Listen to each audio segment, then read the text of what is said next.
Ito na yung laro guys na sinasabi ko sa inyo kung saan maglalaro si Justin. Si Justin. Hindi, halika. Ito gusto talaga nito maglaro talaga sa 5-on-5 na official game. So itong laro na to talagang sinet namin para makalaro siya ng 5-on-5.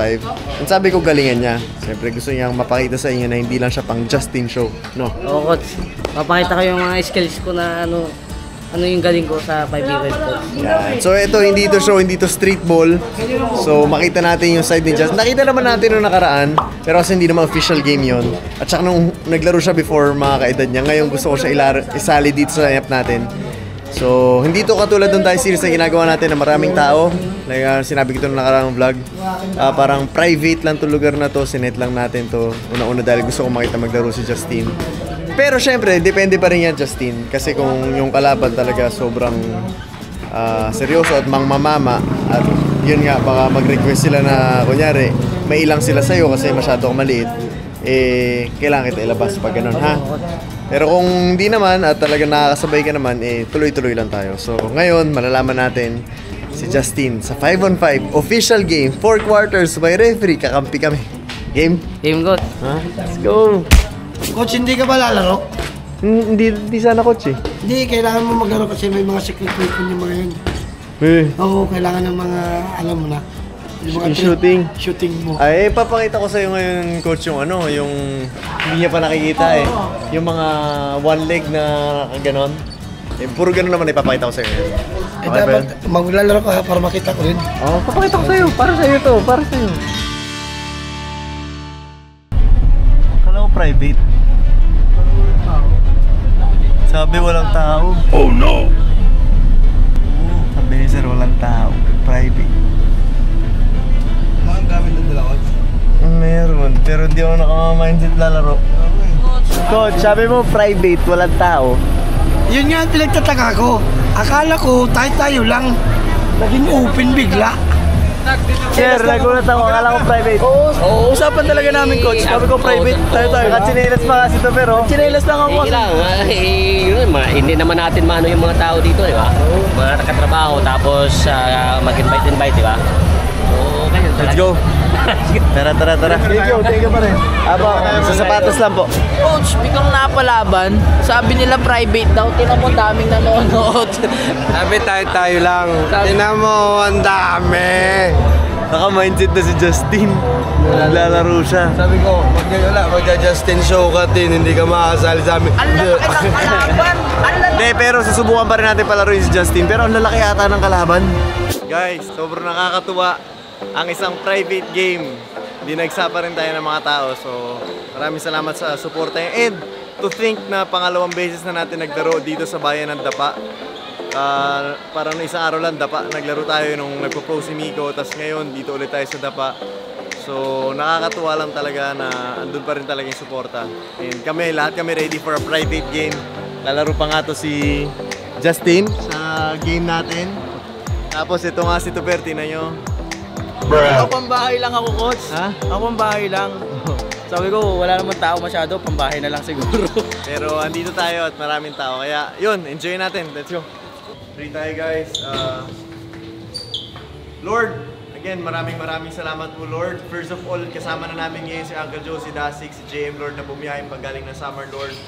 Lord, you kept them safe, Lord, hanggang sa makarating sila dito, Lord, and I believe hindi niyo sila pinabayaan. Lord, again, maraming salamat po. Ang tagal po namin hindi nakasama si Uncle Joey, na-miss po namin siya. Of course, si JM and si Dasig, Lord.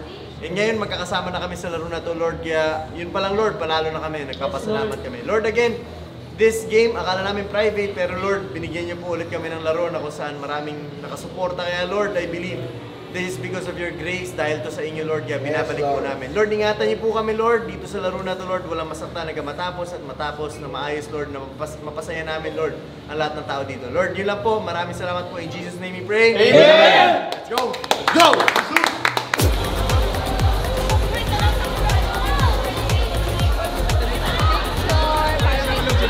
Yeah, boy.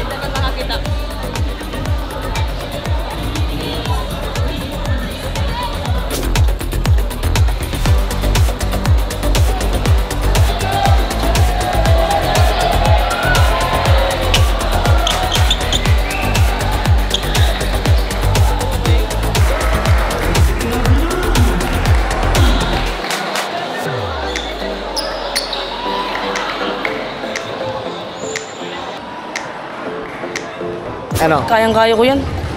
Kaya mo? Oo. Kaya mo sumabay? Oo, kus. Ramdam mo, ramdam mo. 6'4 nga eh. 6'4 nga, nakakalaban ko yan pa kaya.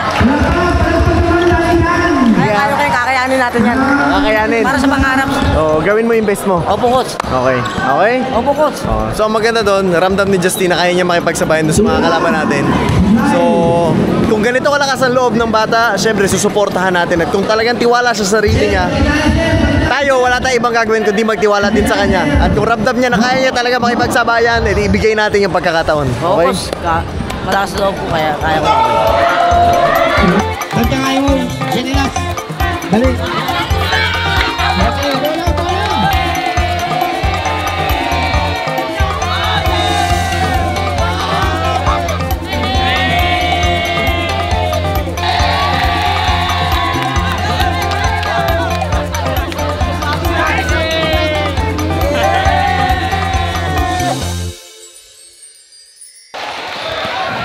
Ipakita ka na pa.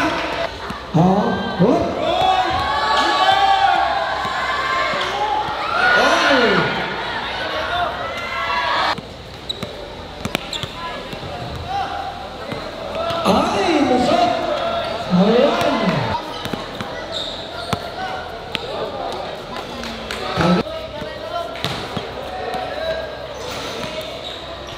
Patay. Okay. Palagpakan natin si Jim.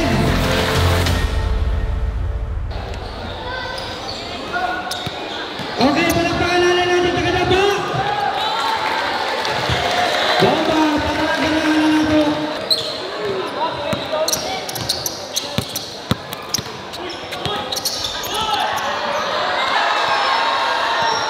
Oh, ini na. Ang nanitiglaan ko. Nakasada ni. Oh. Ayan.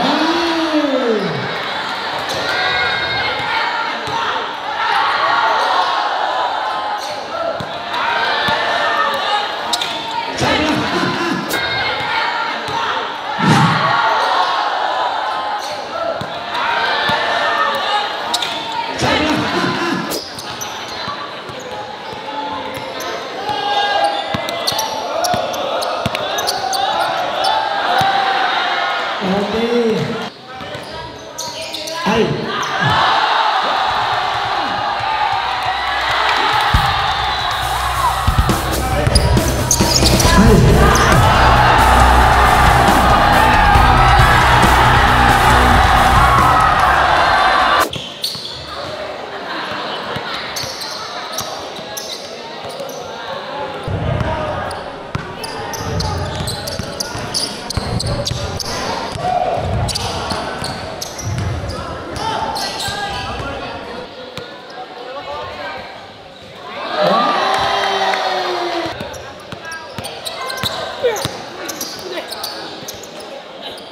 Dribble o throw, pwede na.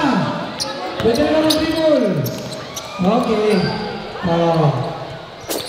Paliwatod na rin si Justin pag-hamot.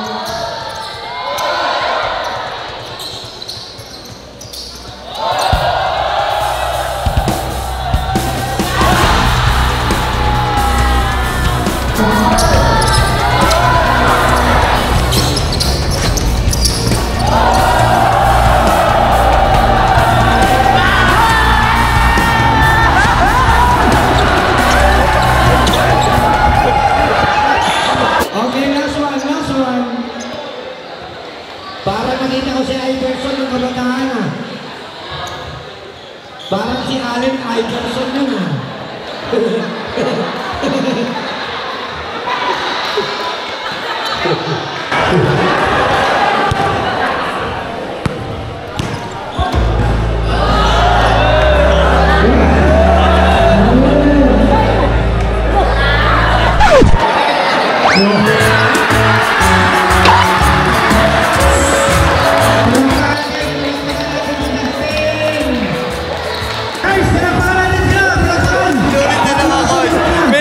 Artista, coach. Artista. Sila, ano talaga? Nakita ko na naman yun ah. Oo, Nakita